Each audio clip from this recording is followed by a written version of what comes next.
Josué va a dar a continuar sus estudios. Ahí es bueno, vengan, para que aprendan. Pues, así estamos ya. Déjame orar por el pastor para que nos traiga la palabra de Dios. Amado Dios y Padre nuestro, gracias te doy por tu sacrificio. Bendice a nuestro pastor, que seas tú hablando por medio de él. En el nombre de Jesús, amén. Bueno, como Auri comparación a Cookie. ¿Qué no hacemos los hermanos mayores por los otros? Por ahora yo la voy a complacer a ella. Me hirió el pecado y fui a Jesús, mostré mi dolor. Perdido errante vi su luz, en Cristo ven su amor, hermano. En la cruz, lo primero vi la luz, y las manchas de mi alma yo la ve. Fue allí por fe, lo vi a Jesús, y siempre feliz por ese ver.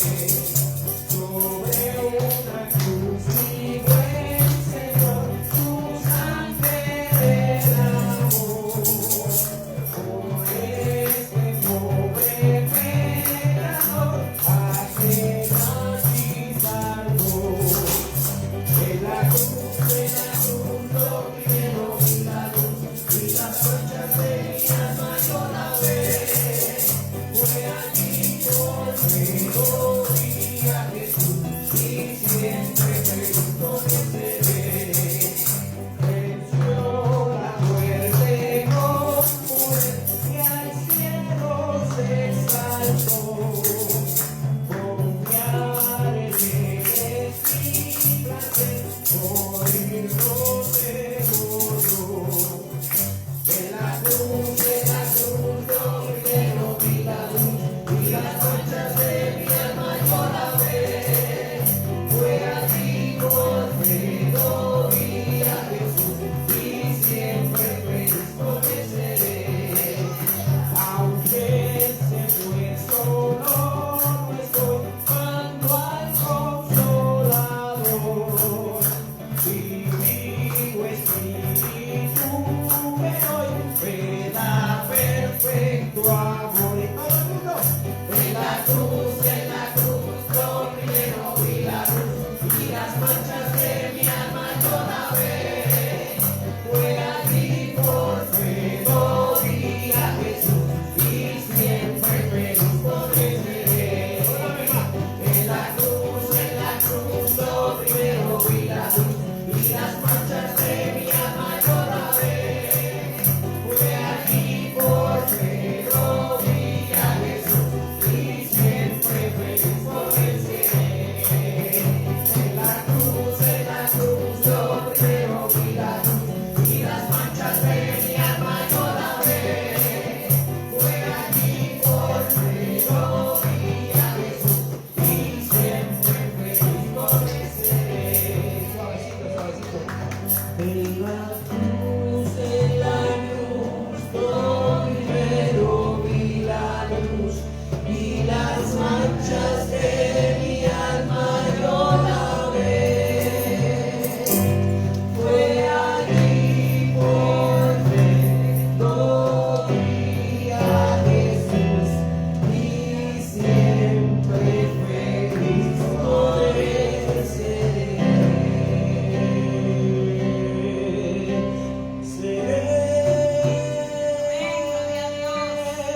alabado Dios, aleluya. Puede alabarlo, ¿sabe? Porque Él está vivo. Él vive. ¿Cuántos creen que Él vive? ¿Cuántos creen que Él vive? Aleluya.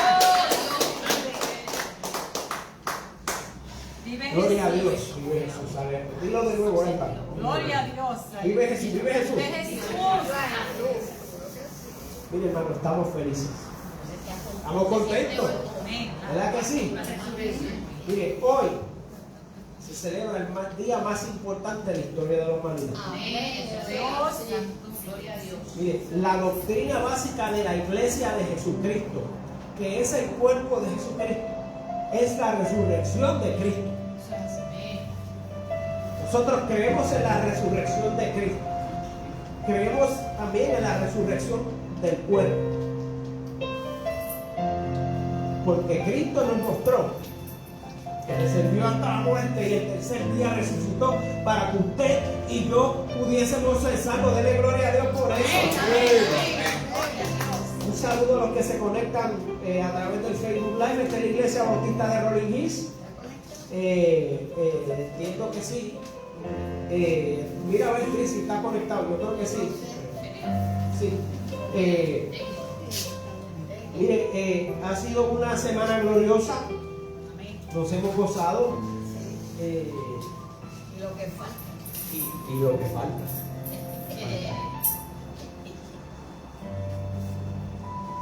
Dios.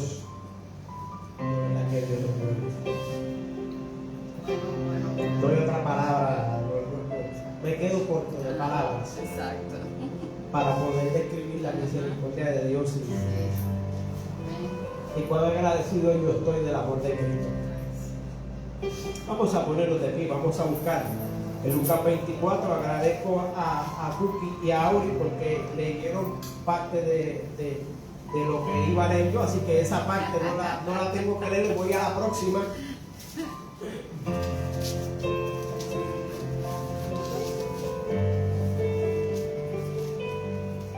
Siempre le digo a todo el que se convierte, cuando usted vaya a leer la Biblia luego de convertirse, el primer libro que usted debe leer es el Evangelio de Juan.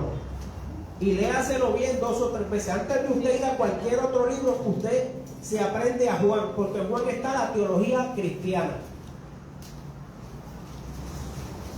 Juan habla desde un punto de vista también tan íntimo con Cristo, que el que lo lee le resulta fácil enamorarse del Evangelio. Luego de Juan, usted debe leer Lucas, porque en una sociedad moderna donde tenemos tanta información, Lucas es un libro de mucha información, está escrito de una manera muy veraz. Así que vamos a Lucas capítulo 24. Yo voy a leer de la Nueva Traducción Viviente y dice de la siguiente manera, Lucas 24, el verso 13 en adelante, dice, se titula De Camino de Emaús, o Camino de Emaús en la Reina Valera. Dice, ese mismo día, 2 de los seguidores de Jesús iban camino al pueblo de Emaús, a unos 11 kilómetros de Jerusalén. Al ir caminando hablaban acerca de las cosas que habían sucedido. Mientras conversaban y hablaban, de pronto Jesús mismo se apareció y comenzó a caminar con ellos. Pero Dios impidió que lo reconocieran. Él les preguntó, ¿de quién vienen discutiendo tan profundamente por el camino? La verdad que ellos dos eran Basilia y Orlando. Se detuvieron de golpe con sus rostros cargados de tristezas. Entonces uno de ellos, llamado Cleofas, contestó, tú debes ser la única persona en Jerusalén que no oyó acerca de las cosas que han sucedido allí en los últimos días. ¿Qué cosas?, preguntó Jesús. Las cosas que le sucedieron a Jesús, el hombre de Nazaret, le dijeron. Era un profeta que hizo milagros poderosos y también era un gran maestro a los ojos de Dios y de todo el pueblo. Sin embargo, los principales sacerdotes y otros líderes religiosos lo entregaron para que fuera condenado a muerte y lo crucificaron. Nosotros teníamos la esperanza de que fuera el Mesías que había venido a rescatar a Israel. Y todo esto sucedió hace 3 días. No obstante, algunas mujeres de nuestro grupo de seguidores fueron a su tumba esta mañana temprano y regresaron con una noticia increíble. Dijeron que el cuerpo había desaparecido y que habían visto ángeles, quienes les dijeron que Jesús está vivo.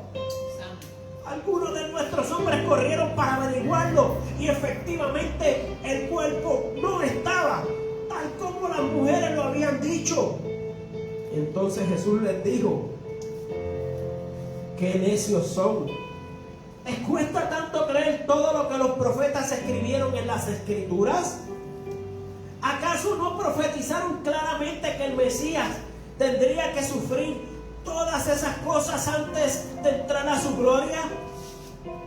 Entonces Jesús los guió por los escritos de Moisés y de todos los profetas, explicándoles lo que las Escrituras decían acerca de él mismo.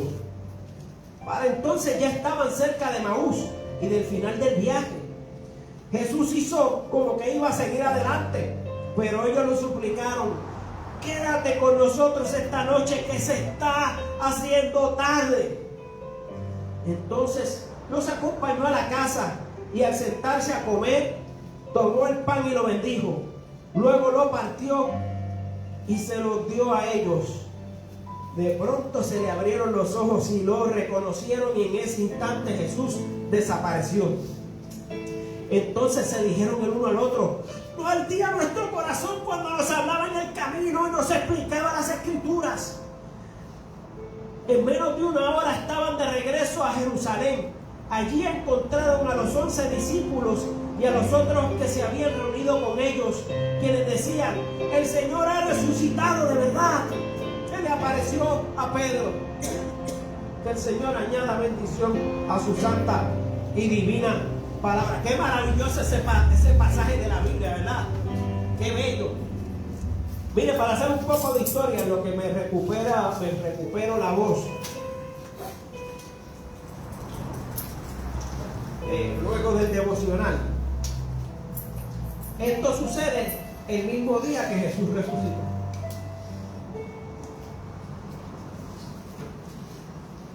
Por la mañana María Magdalena lo vio en la tumba. Y por la tarde estos dos discípulos están caminando a Emaús 11 kilómetros. Son más o menos como de aquí a Bayamón. Son 11 kilómetros. Pregúntale a Cookie, que ha ido allá. 11 kilómetros de desierto. Sí. No habían tenis Nike ni sí, eran unas sandalias de cuero amarradas. Y usted sabe que cuando uno camina en terreno pedregoso, es inevitable que una piedrita se le cuele en el zapato. Y hay escorpiones.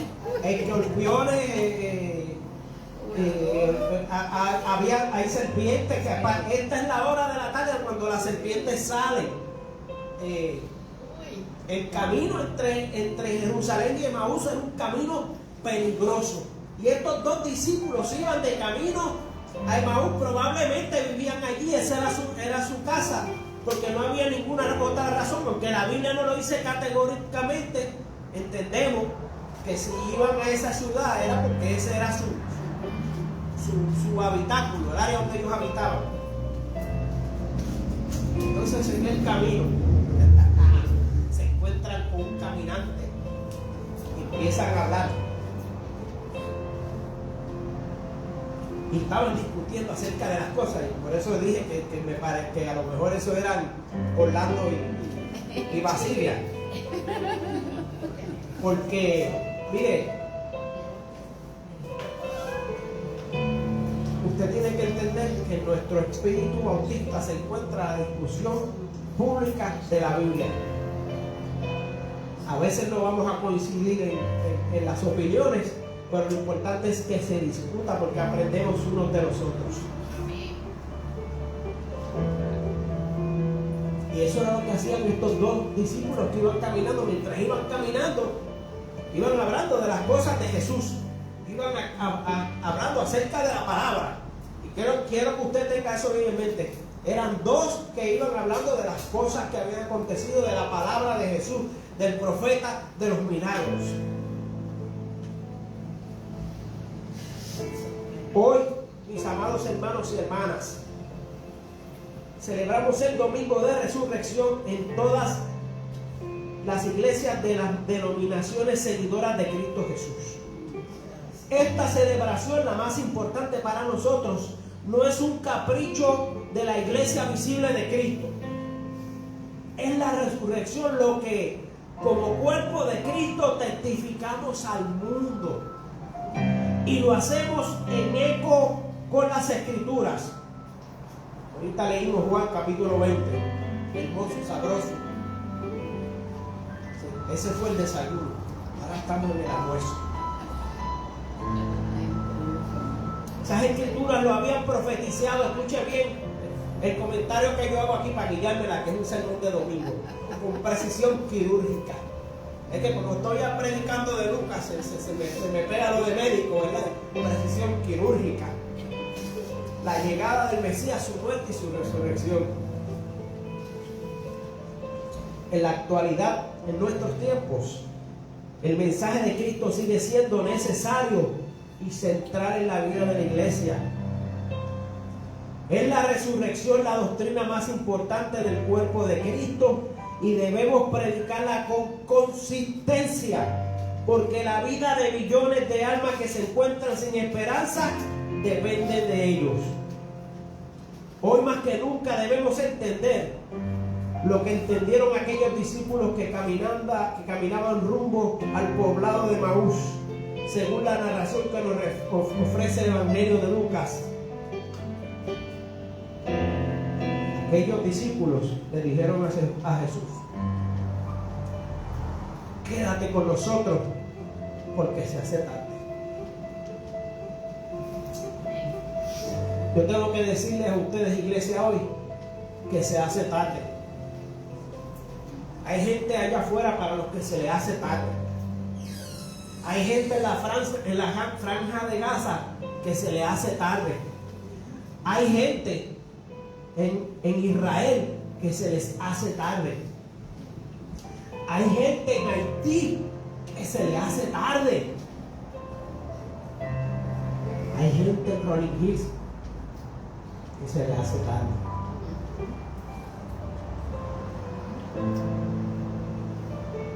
Miren, el problema que tenemos hoy en día, cuando usted se sienta detrás del televisor a cambiar los canales y ver los canales que están dando mensajes cristianos, es que tenemos congregaciones completas buscando incorrectamente. La búsqueda de Cristo se ha vuelto una búsqueda incorrecta, porque no están buscando al Cristo de la gloria. Hoy, en abril 2025, desafortunadamente estamos viviendo un tiempo en el que el individualismo ha alejado a muchos del Evangelio de Cristo, que predica abiertamente la comunión entre hermanos en igualdad ante Él. Mire, usted que me escucha por internet, eso de Facebook está chévere, nosotros lo hacemos porque entendemos que hay situaciones, pero en algún momento usted tiene que pisar una iglesia. La iglesia de Cristo no es un grupo de Facebook, ni de Instagram, ni de WhatsApp. La iglesia visible de Cristo es una iglesia que se reúne y tiene comunión es uno con nosotros. Así que entendemos que Facebook y YouTube son herramientas que no sustituyen el congregarse en la iglesia el domingo, el sábado, el miércoles, el día que usted quiera reunirse. Hoy día nos escondemos detrás de pantallas de teléfonos inteligentes o de costosos ordenadores, palabra de domingo, eso quiere decir computadoras, los cuales nos permiten mostrarnos como queremos vernos y no como en realidad somos, olvidando que Cristo nos amó cuando éramos pecadores, cuando nuestro valor para el mundo era nulo, cuando nuestra propia imagen no nos agradaba. Quizás pensamos que Jesús necesita filtros para vernos y aceptarnos, cuando la verdad es que Él nos amó con amor incomprensible. En Efesios 2 del 4 al 5 nos recuerda Pablo claramente Pero Dios, que es rico en misericordia, por su gran amor con que nos amó, aún nosotros, estando muertos en pecado, nos dio vida juntamente con Cristo. Usted y yo estábamos muertos. Ahorita decíamos en la escuela bíblica que hay predicadores que se les olvida predicarle la consecuencia. Mire, la consecuencia es que el que esté en pecado está muerto. Está en camino a la podredumbre. Lo único que le falta son los gusanitos empezando a comer, los escarabajos. Usted sabe lo terrible que es la muerte. Usted sabe que las moscas pueden excavar hasta 6 metros de tierra y penetrar ataúdes completamente sellados para descomponer un cuerpo. Eso sería el equivalente a que usted coja un pico y una pala y excave 2 millas a 2 millas para abajo. El que está muerto en pecado está muerto en putrefacción, está condenado a la muerte eterna. ¿Usted sabe lo que dice en Apocalipsis 20:10? Dice que el diablo con los engañados fue echado junto con la bestia y el falso profeta al lago de fuego, donde serán atormentados por los siglos de los siglos. Usted muere en pecado, si usted muere sin Cristo, usted va a experimentar una condenación por los siglos de los siglos. Es una condenación eterna. Eso no lo dice el pastor David Sánchez. Eso lo dicen las Sagradas Escrituras en sus múltiples interpretaciones. Para que no piense que yo digo porque la Biblia dice así. No. La interpretación, las diferentes interpretaciones de la Biblia, todas concluyen en que hay un castigo eterno.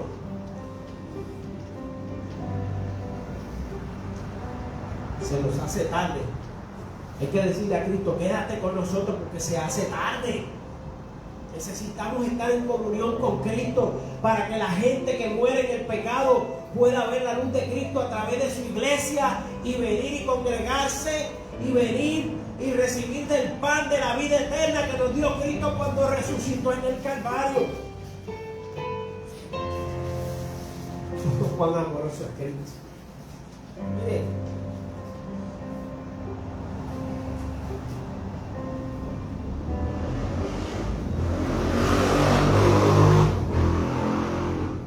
también necesita Cristo. Yo quiero que usted comprenda una doctrina básica de la iglesia que no se predica mucho en estos días. Usted y yo somos el cuerpo resucitado de Cristo. La Biblia dice que la iglesia es el cuerpo de Cristo.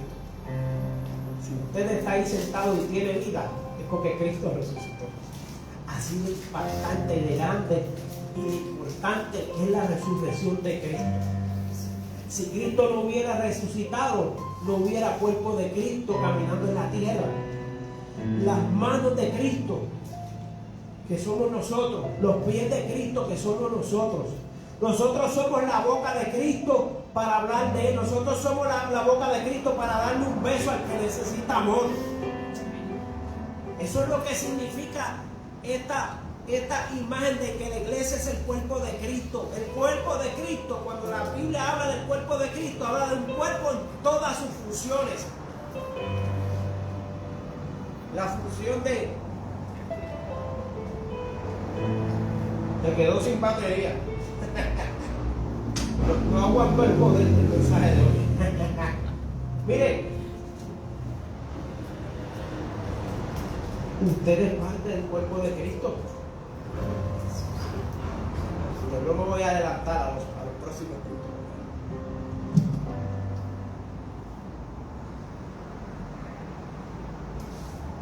Lucas, escuche bien, cuenta con toda intención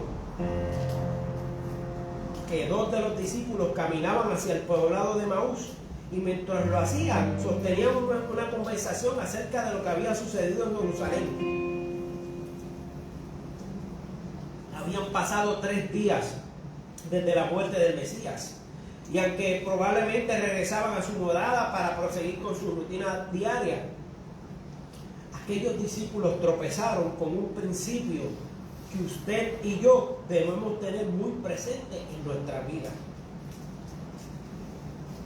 La Biblia nos da unas ordenanzas, pero hay unos principios que no necesariamente están escritos, pero que el Espíritu Santo nos permite discernirnos de la lectura atenta de la palabra. Y aquí hay un principio que si no lo leemos atentamente la palabra no lo entendemos. Un principio que es poderoso.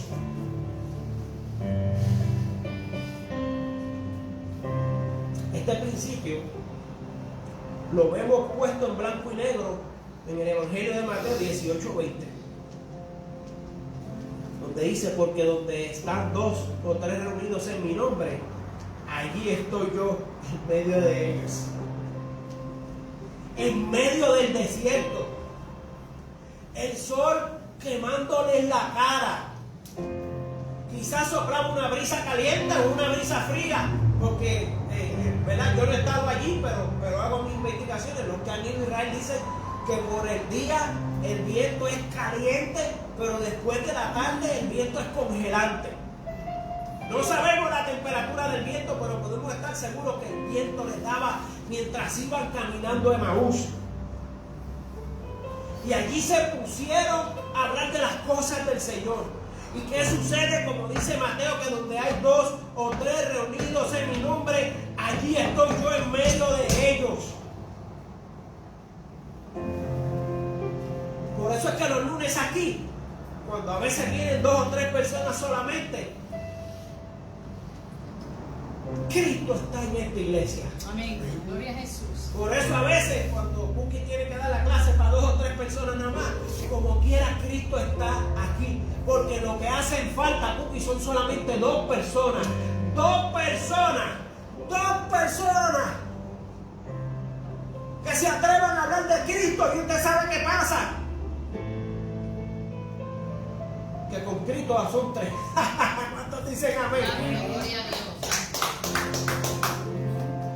Mire, Matthew Henry entendía muy bien ese concepto cuando en su comentario sobre este pasaje afirma: y donde solo 2 juntos están bien empleados en una obra de este tipo, Él vendrá a ellos y hará un tercero.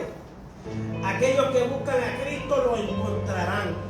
Él se manifestará a aquellos que preguntan por Él y dará conocimiento a aquellos que usan las ayudas para el conocimiento que tienen. Aquellos 2 que iban caminando no lo conocían todo, pero los pocos que conocían se atrevieron a hablarlo los unos con los otros, y entonces de 2 se multiplicaron en 3, porque Cristo, dice la palabra, cuenta Lucas, que caminó con ellos por el desierto.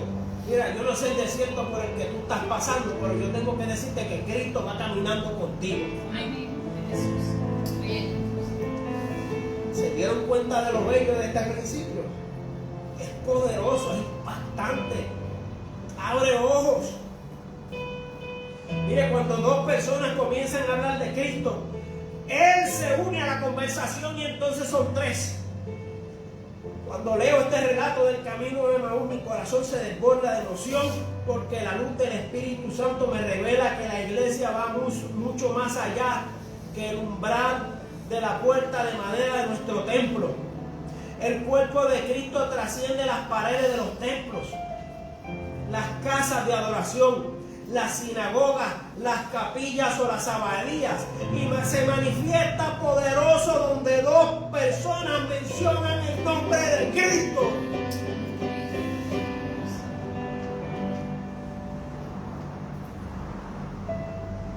Wow. Miren, no grito más duro porque ya me estoy quedando rojo.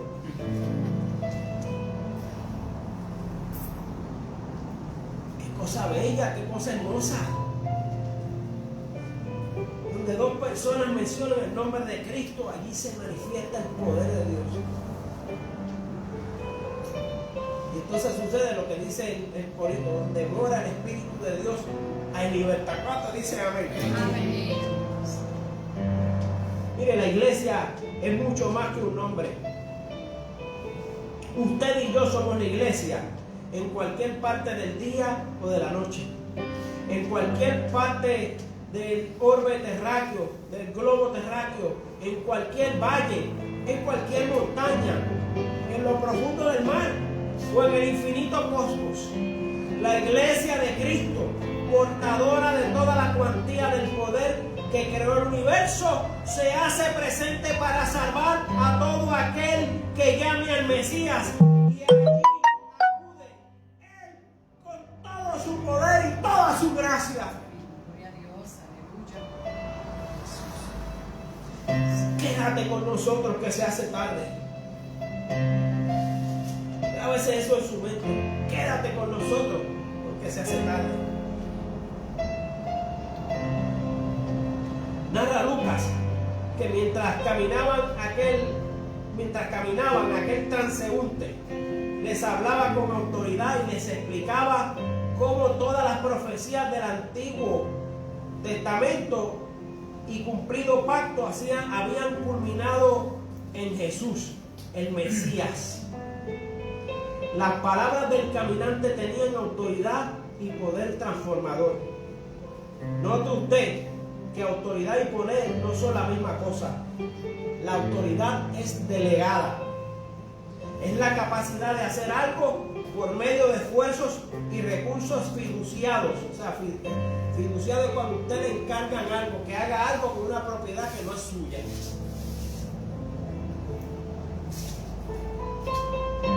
Autoridad es delegada. Y no necesariamente, y ese poder no pertenece necesariamente a quien ejerce esa autoridad. Poder tiene solo aquel que por sí mismo puede hacer la obra. La nación de Israel tenía autoridad. A Israel se le delegó el poder de Dios. Pero una vez Cristo llegó, Cristo se encargó del poder. Porque ya no íbamos a ser salvos por rituales, íbamos a ser salvos por la gracia y el poder de Cristo. ¿Cuántos dicen amén?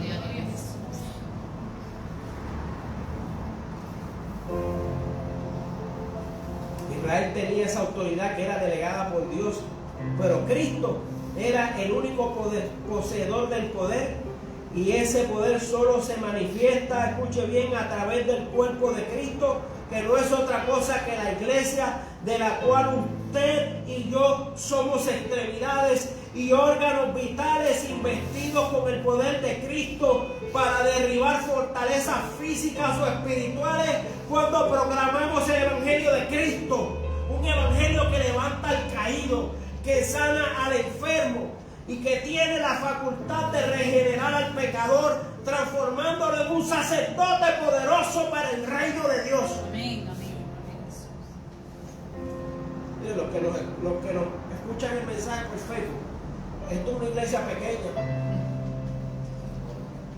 pero los testimonios poderosos que se dan aquí todas las semanas de cómo la oración de esta iglesia es escuchada por un Cristo vivo por nuestra cabeza. Cómo Dios utiliza la oración de esta iglesia para sanar, para restaurar, para regenerar.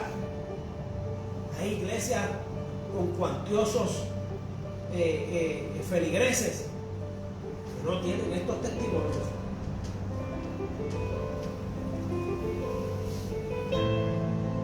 Miren, me da mucha pena tener que decir esto. Hay denominaciones que se enfocan tanto en un solo aspecto del evangelio que se le olvida lo grande y lo poderoso que es Cristo. Cuando yo era niño me querían atacuñar que la señal de la iglesia de Cristo era el hablar en lenguas. Y después que me hice adulto y comencé a estudiar la palabra, me di cuenta que eso no necesariamente estaba mal, porque eso es una sola seña. Pero ¿de qué me vale hablar lengua, como dice Pablo, si no tengo amor? La señal de una iglesia poderosa, usted sabe qué es, que cuando ora, Cristo le responde. ¿Cuántos dicen amén? Amén. Y eso se le ha quitado todas las semanas, todos los días.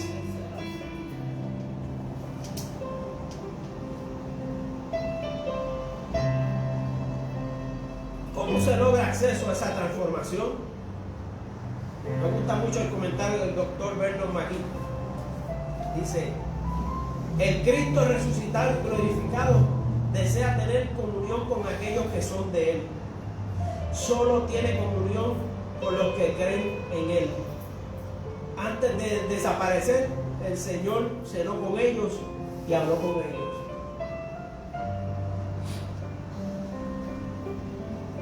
¿Usted quiere prueba de que Cristo desea que nosotros practiquemos la cena del Señor? Ahí está en Emaús. ¿Te acuerdas ahorita cuando Jesús dijo que cuando llegaron al lugar se sentó con ellos y partió el pan y lo bendijo?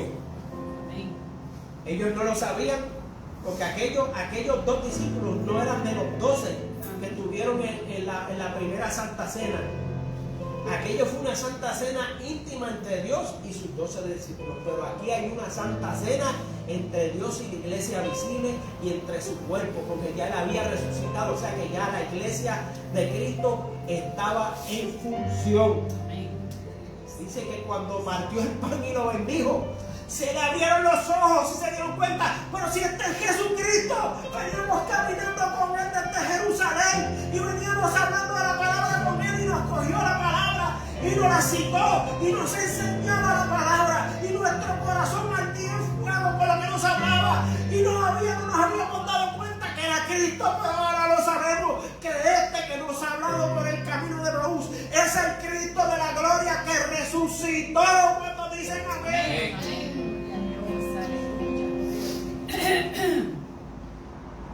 Si usted está en una iglesia donde no le permiten tomar la Santa Cena, donde se pone la copa en el medio y nadie la pueda tomar, sal corriendo de ahí, porque Cristo quiere tener comunión contigo. Dios quiere tener comunión contigo. Dios quiere tener comunión con la iglesia. Usted sabe lo que dice Charles Spurgeon. Decía en uno de sus sermones que Cristo no puede vivir sin su cuerpo. Cristo anhela su cuerpo, y ese cuerpo, ¿usted sabe qué? Es la iglesia visible de Cristo, que cuando se reúne a hacer la cena del Señor en memoranza de lo que Él hizo por nosotros, usted sabe lo que sucede, que cuando eso pasa, que el Espíritu Santo desciende, y cuando el Espíritu Santo desciende no nos podemos callar la boca, porque tenemos que hablar las maravillas que Cristo hizo en nuestra vida, y aquí no hay ninguna sola persona que no pueda testificar de los milagros que Dios ha hecho en él o en ella. Déjame bajar, que ya estoy medio pentecostal hoy. No es que no haya nada malo de eso. Mire, se hace tarde para aquellas personas que no tienen a Cristo y que no son parte de su cuerpo.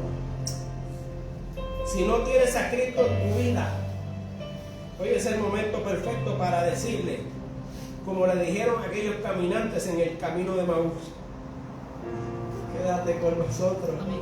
Se hace tarde. Qué principio sabroso, qué exquisito, qué bello. Mire, se hace tarde.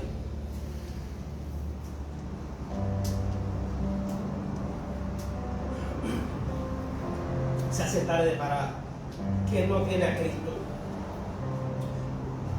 Cuando leemos que Cristo se marchó, aquellos discípulos, despojados de su miedo y decididos a testificar la resurrección de Cristo, salieron de la comodidad de sus aposentos. Esto es otro principio poderoso.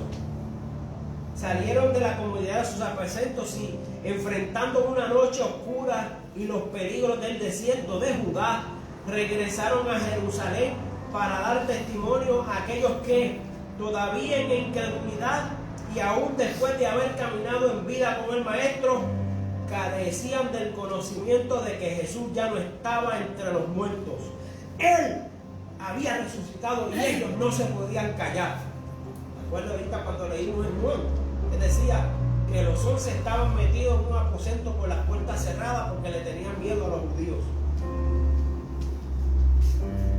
Porque el mandamiento era que en vez de tenerle miedo a los judíos, tuvieran misericordia de los judíos.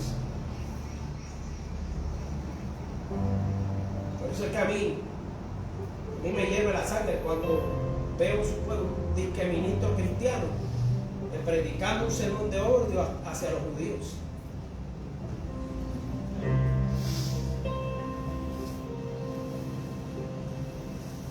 Hoy hay gente del Ku Klux Klan reunidos en sus deliberaciones y esa gente son antisemitas, son antijudíos. Y dicen ser cristianos, cargan supuestamente la cruz de Cristo.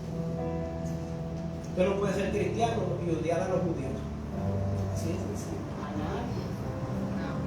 Porque los judíos son el arquetipo de la humanidad. Y si usted odia a los judíos, usted odia a la humanidad completa. Y si usted odia a la humanidad completa, usted odia a la creación de Dios. Y no se puede honrar a Dios cuando se odia la creación de Dios.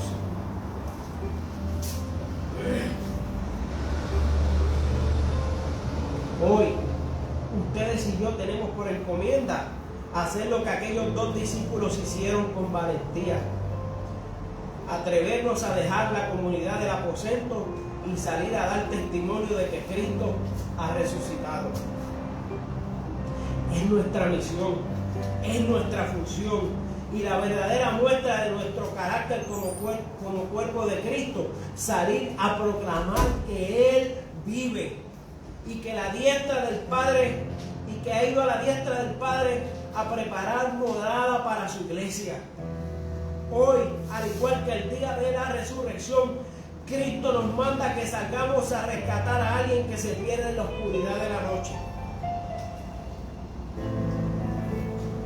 La diferencia entre aquellos dos discípulos que caminaron desde Emaús y los discípulos que se encontraban escondidos a la puerta cerrada en Jerusalén era que estos últimos vivían en oscuridad espiritual, aún teniendo velas y lámparas en sus casas, mientras que los primeros, los que salieron de Emaús, eran candeleros vivientes, de quienes salía luz aún en medio de la oscuridad del desierto. Aquellos que estaban escondidos vivían en tinieblas espirituales, pero los que caminaban oscuras por el desierto rumbo a Jerusalén vivían en la luz del Mesías, cobijados por el resplandor de Cristo resucitado, luz que no podrá ser apagada por toda la eternidad. Eso es lo que se celebra hoy. El Evangelio de Cristo no podrá ser apagado. Podrán levantar leyes, podrán levantar ordenanzas, escritos presidenciales. Mire, la iglesia de Cristo, si usted es cristiano de verdad y usted piensa que la pandemia pudo apapachar la iglesia, usted tiene que reconfigurar su fe, usted tiene que replantarse su fe. Si usted piensa que la pandemia desbarató la iglesia, usted es un ignorante, perdone que se lo diga. La iglesia de Cristo no puede ser destruida por ninguna fuerza. Eso denota falta de fe. Este es el palo de la mañana. Todavía usted piensa que la pandemia o que Fauci o que sea, usted mire, usted puede ser el republicano más grande, el demócrata más grande. Si usted no piensa que el cuerpo de Cristo, en el cuerpo de Cristo reside todo el poder de Cristo, usted es un hereje. Aquí no hay discusión, aquí no hay interpretaciones teológicas que valgan. Cuando usted lee la palabra, eso está más que claro. En la Reina Valera, en la Biblia del Oso, en la Nueva Traducción Viviente, en la Vulgata, en la Nata Colunga o en la Pechita, de todas se desprende que el cuerpo de Cristo es portador del poder de Cristo en la tierra y es la encargada de repartir el evangelio al que muere en oscuridad. Dígame a mí si usted cree en eso. Gloria a Dios. Yo lo creo porque si no, no estuviera aquí. Estuviera en casa con un café en la mano, viendo el replay del juego de anoche donde los vaqueros le dieron una pela a los capitanes, digo, a los gigantes, y no estuviera aquí predicando. Pero si yo creo que el cuerpo de Cristo es poderoso, si yo creo que el cuerpo de Cristo es el encargado de repartir el poder de Cristo, yo tengo que estar aquí predicando el domingo. Yo tengo que estar aquí en la escuela bíblica enseñando si yo soy la maestra o si soy el encargado que la directora puso usted.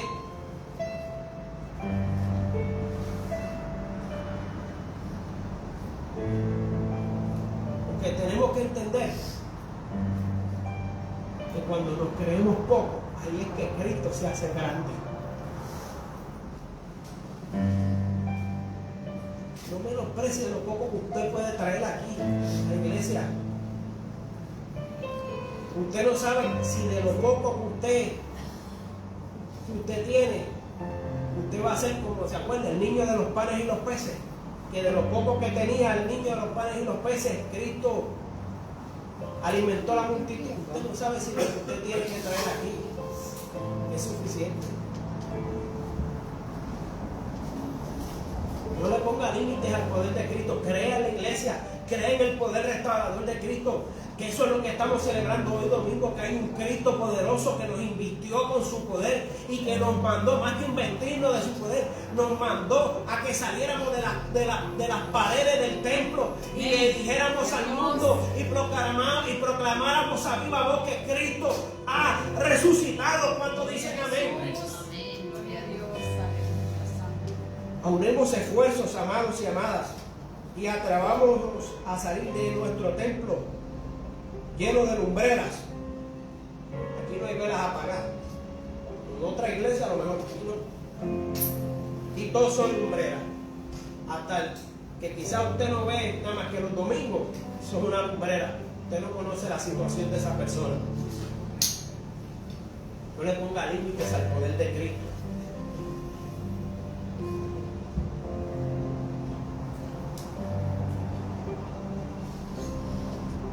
Aunemos esfuerzos, amados, y atrevámonos a salir allá afuera y salgamos presurosos como lámparas en la oscuridad a decirle a quien vive en tinieblas que Cristo ha resucitado. Él vive. ¡Aleluya! Amén. Gloria a Jesús. Gloria a Dios.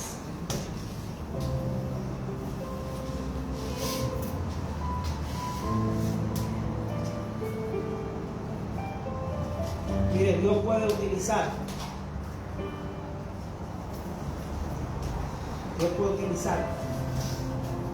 la cosa más pequeña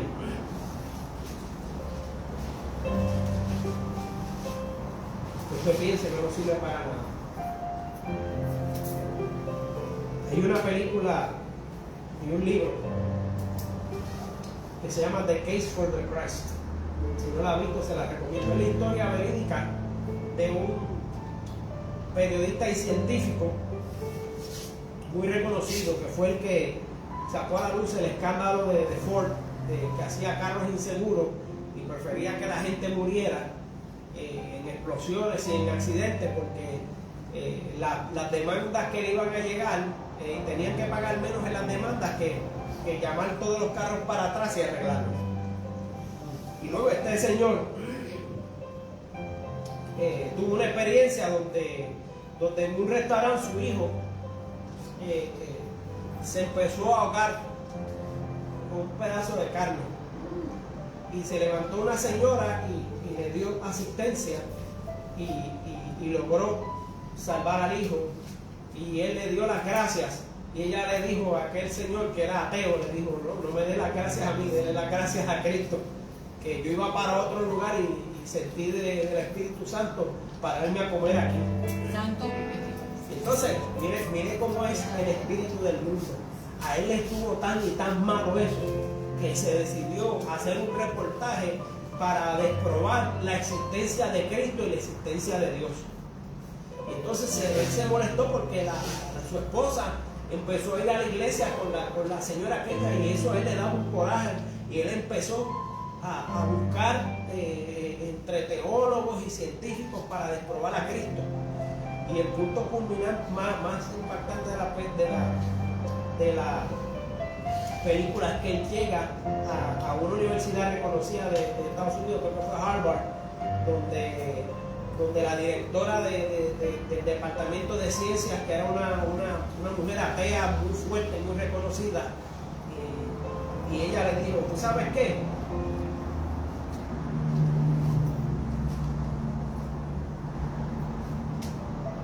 Tú no eres ateo, pero tú eres ateo porque el problema tuyo no es con Dios. Ella no lo conocía, y era atea, pero usted ve a Dios utilizando a un ateo. Dice, el problema que tú tienes es que yo, por lo que puedo ver de ti, es que tú tuviste una infancia donde tu papá no fue el mejor ejemplo y se te hace difícil aceptar que hay un Padre Celestial que te ama.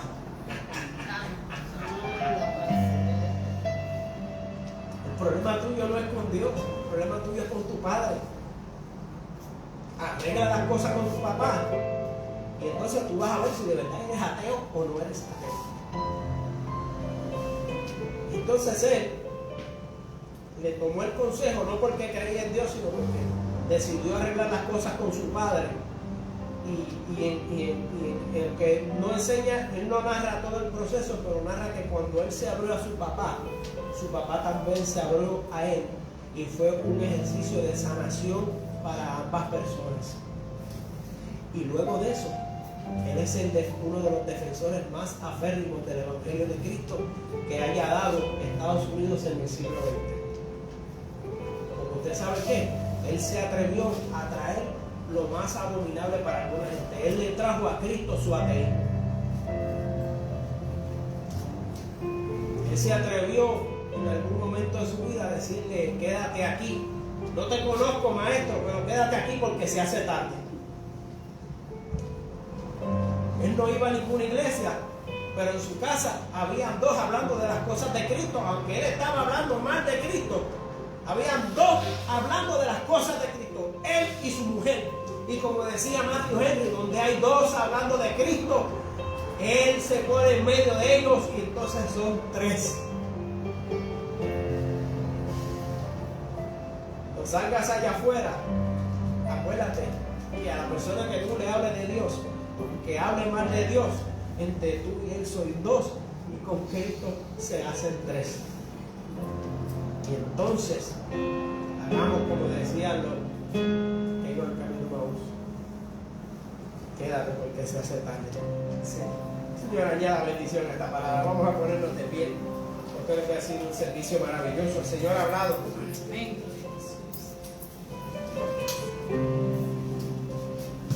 El Señor ha hablado en esta hora. Si hay alguien que nos vamos a despedir de la transmisión, a los hermanos, ¿verdad? Que nos ven por Facebook, los amamos mucho, los esperamos en algún momento aquí.